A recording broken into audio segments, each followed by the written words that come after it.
O que te vem à mente ao ouvir falar de vidas extintas há muito tempo atrás?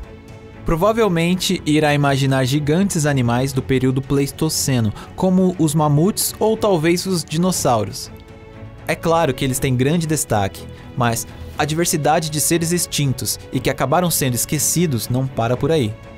Dessa vez vamos apresentar os seres que habitavam o nosso planeta muito antes dos dinossauros e, ao mesmo tempo, vamos te guiar em uma jornada a fim de conhecer a origem dos organismos multicelulares. Despertamos a sua curiosidade? Então vamos lá!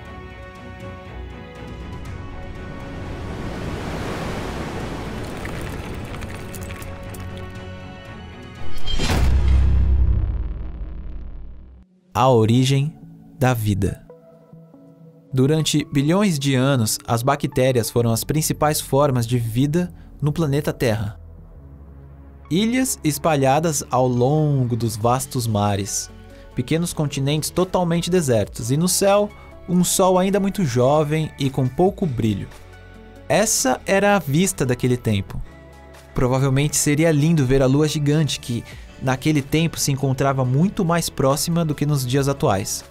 Porém, a Lua não é o nosso assunto de hoje.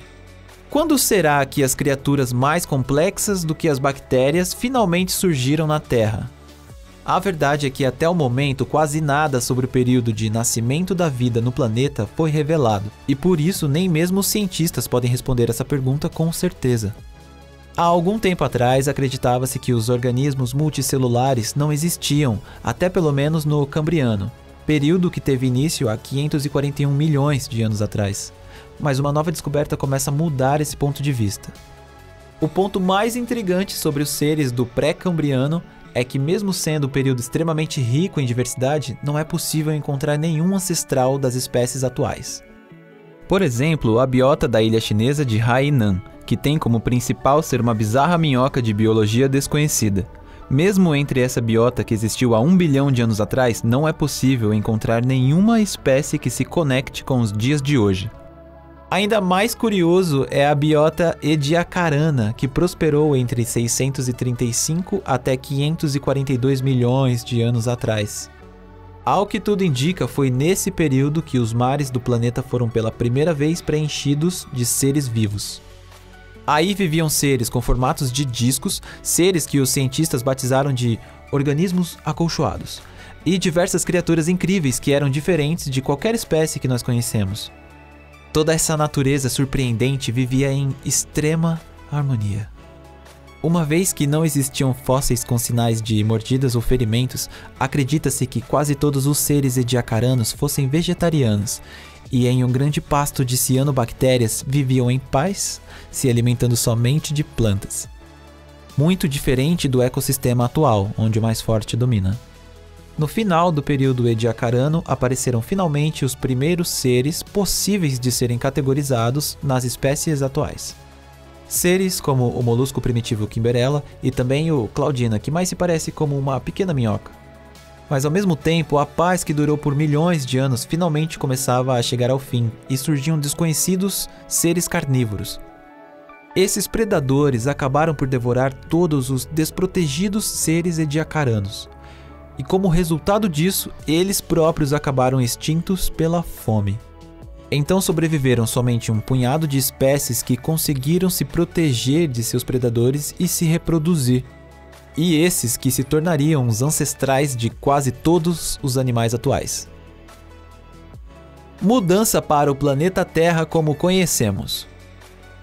Há 541 milhões de anos atrás, chegava o fim do período ediacarano e, juntamente com o cambriano, começou uma nova era chamada de Paleozoica. Foi exatamente nessa era em que a natureza mudou completamente para a forma que conhecemos. Tinha início uma luta armada, entre aspas, na cadeia alimentar, ou entre a caça e o caçador. Também nessa era, apareceram espécies que se tornariam a base dos organismos multicelulares atuais, tais como os equinodermos, cordados e artrópodes. Essas novas espécies não demoraram para ocupar as posições vagas do ecossistema e logo começaram a se reproduzir. Isso é o que o mundo científico conhece como explosão cambriana. Os pobres animais que haviam sobrevivido ao período ediacarano viviam em alguns poucos pontos de uma região isolada, assim como os cangurus na Austrália, mas com o passar do tempo eles foram desaparecendo. Enquanto o mar transbordava de vida, ainda não havia nada no ambiente terrestre, além de um extenso ambiente hostil. Acredita-se que a primeira vez que plantas e animais invertebrados surgiram no ambiente terrestre tenha sido após o Cambriano, no período Ordoviciano ou Siluriano. Mas sobre isso ainda não se sabe muito. Acredita-se que o primeiro passo dos seres para o ambiente terrestre tenha sido bastante tímido e cauteloso, se limitando nas beiras dos mares, rios e lagos. Os animais vertebrados só apareceram em ambiente terrestre no período Devoniano, há cerca de 419 milhões de anos atrás. Um exemplo é o Ixiti-Yostega, um engraçado animal que se movia lentamente. Esse animal era mais do que um peixe, mas não chegava a ser um anfíbio. Sua biologia ainda é incerta, mas considerando o fato de que ele possuía órgãos que funcionavam somente debaixo da água, aparentemente ele tinha de encontrar suas presas dentro da água. Talvez o único motivo que o levou a se rastejar para fora da água seja para simplesmente se aquecer no sol do Devoniano. Um mundo coberto por pântanos.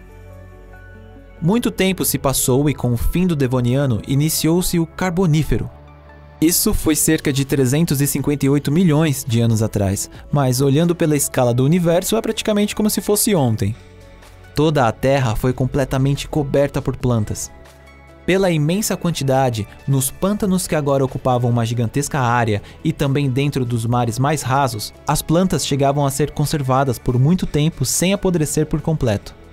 Por essa razão, a concentração de oxigênio na atmosfera subiu a 35%, atingindo o maior nível da história. Muitos cientistas acreditam que os depósitos de petróleo e carvão tenham se formado dessas plantas.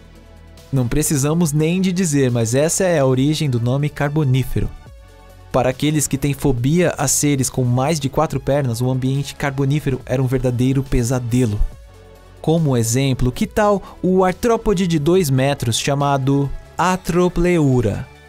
Quem sabe uma barata voadora gigante?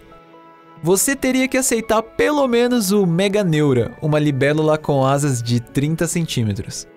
Ah, desculpe, esquecemos completamente de quem tem medo de anfíbios. Afinal, se existiam diversos insetos, significa que existia muita comida para os anfíbios. No Carbonífero, os anfíbios também eram gigantes. Por exemplo, o Eogirinus, um ser semelhante a uma salamandra que era tão grande que poderia facilmente comer um crocodilo dos dias atuais. O gigante Dendrepton, ou o relativamente pequeno Pederpes, que era do tamanho de um cachorro, viviam se rastejando pela terra. Todos esses seres tinham uma aparência semelhante a algo entre um sapo e um lagarto. Alguns podem achar assustador, enquanto outros podem achá-los adoráveis. Mas se deparar com um sapo de 5 metros não parece uma experiência nem um pouco agradável. Selvas de pteridófitas, insetos do tamanho de um pássaro, e ainda pântanos cheios de anfíbios do tamanho de crocodilos. Dentro desse ambiente existiu um ser que lutava desesperadamente pela sobrevivência. O pequeno lagarto chamado Westlotiana. Sendo uma das primeiras espécies de répteis, ele posteriormente evoluiria para se tornar os dinossauros e dominaria todo o planeta por milhões de anos. Mas isso somente depois de muito tempo. Após uma mudança completa dos atores, inicia-se uma nova era. Com o passar do tempo, o clima foi mudando e o planeta começou a se tornar mais seco. Após o Carbonífero, iniciou-se o Permiano, há cerca de 299 milhões de anos atrás. Agora o planeta já não era mais um pântano. Todos os continentes se juntaram formando a Pangeia. A Terra secou e a concentração de oxigênio diminuiu. A era denominada por anfíbios e insetos gigantes chegava ao fim e começava a ascensão dos répteis. Entre os animais daquele tempo estava o Inostrancevia, um terrível e perigoso animal carnívoro cuja aparência se assemelha a um dente de sabre. Ele é classificado como terapsídeo juntamente com muitos outros animais bastante raros. Posteriormente, uma parte dos terapsídeos dariam origem aos mamíferos. Se o Inostrancevia temia alguém, o único seria provavelmente o Dimetrodon, o maior animal terrestre do Permiano. Pelos campos sem fim, esses animais se alimentavam de pequenos anfíbios e répteis. Quem assistia de cima à sua caçada certamente era o Weygeotissaurus, um animal que vivia no topo das árvores, podia planar e com seu corpo leve e rápido provavelmente até mesmo podia voar. Está muito longe de ser um lugar calmo e tranquilo, não é? Mas infelizmente o futuro preparava um final trágico. Todos vocês já devem ter ouvido falar sobre a extinção dos dinossauros há 65 milhões de anos atrás. Mas vocês sabiam que a extinção do Permiano, que ocorreu há 250 milhões de anos atrás e que pôs um fim no Permiano, foi de uma escala ainda maior? Esse é o que chamam de a maior extinção em massa na história do planeta Terra. Através disso foi encerrado não somente o Permiano, mas toda a Era Paleozoica. 96% dos seres marinhos e 73% dos vertebrados terrestres, uma enorme quantidade de animais e plantas foram extintos. O que tirou a vida do Inostrancevia, do Dimetrodon ou do Weygeotissaurus? Nada foi revelado até agora. Há possibilidades de um asteroide ter sido a causa, ou talvez a erupção de um vulcão que gerou um longo inverno. Porém, uma grande diversidade de seres, como os anapsidas, terapsídeos ou os gigantes invertebrados terem sido perdidas não foi totalmente em vão. Como resultado dessa extinção, os répteis, incluindo os primeiros dinossauros, mais que depressa começariam a dominar o cenário. Vocês também gostam de dinossauros, né? E ainda é graças a uma pequena parcela de terapsídeos que conseguiram se adaptar às mudanças do ambiente à sua volta e sobreviver que os primeiros mamíferos e nossos distantes ancestrais puderam nascer. Assim termina nossa jornada pelo mundo da Era Paleozoica. Muito obrigado por nos acompanhar até aqui. Ficamos felizes se vocês se divertiram. Se você sentiu vontade de apoiar esse canal ou gostaria de ver vídeos ainda melhores, por favor se inscreva, dê o seu like e compartilhe com seus amigos. A gente se despede por enquanto. Voltamos em breve. Até mais!